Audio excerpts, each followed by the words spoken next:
रसूलुल्लाह सल्लल्लाहु अलैहि वसल्लम के रोज़ा अनवर पर ज़ियारत के लिए हाजिर हुए और जब वीज़ा ख़त्म होने वाला हुआ तो बड़े परेशान हुए कि दिल चाहता है यहीं रह जाऊं, लेकिन दिन कम है।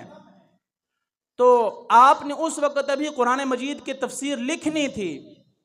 बाज़ार में निकले, मदीनतुर रसूल के बाज़ार में हाजिर हुए।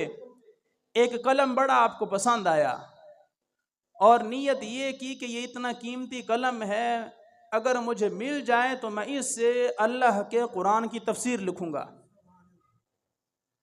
जब कीमत पूछी तो उसकी कीमत ज़्यादा थी और आपके पास उतनी रकम नहीं थी।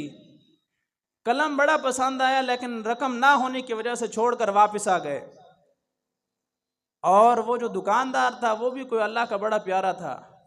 रात को सोया, रसूलुल्लाह सल्लल्लाहु अलैहि वसल्लम की ज़ियारत नसीब हुई और हुजूर ने हज़रत अहमद यार खान नईमी का चेहरा उन्हें दिखाया कि यार मेरा यार आया था कुरान की तफसीर लिखने के लिए, तुम्हारे पास कलम लेने के लिए, तुमने कलम ही ना दिया, तो जाओ और ये कलम उन्हें तोहफा देकर आओ। अब वो मुफ्ती अहमद यार खान नईमी को ढूंढ रहे हैं। ढूंढते ढूंढते जब मस्जिद नबवी शरीफ में पहुंचे तो रात का चेहरा देखा हुआ याद था। आए और आकर जो है वो कलम अता किया और बड़ी लजाजत के साथ उन्हें मुबारक भी दी कि ये कलम मैं आपको हदिया करता हूँ। मुफ्ती अहमद यार खान नईमी साहब ने पूछा कि तुम क्यों हदिया कर रहे हो?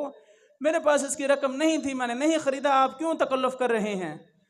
तो उन्होंने फरमाया कि मैं अपनी तरफ से नहीं आया, मुझे भेजने वालों ने भेजा है, मुझे भेजने वालों ने भेजा है और ये पैगाम भी दिया है कि जाओ मेरे यार को ये कलम देकर आओ और उन्हें कहो कि गुजरात जाकर कुरान की तफसीर लिखें। रसूलुल्लाह सल्लल्लाहु अलैहि वसल्लम ने एक ही ख्वाब में दोनों मसाइल हल कर दिए। और मुफ्ती अहमद यार खान नईमी फरमाते हैं कि उसके बाद मेरे दिल को सुकून मिल गया कि अगर हुजूर ने मेरी ड्यूटी गुजरात में बैठने की लगाई है तो मेरे लिए वही मदीना है। जहां हुजूर ने मुझे बैठने का हुक्म दे दिया मैं वहीं बैठूंगा। और वो कलम लेकर आए और आकर कुरान की तफसीर लिखी।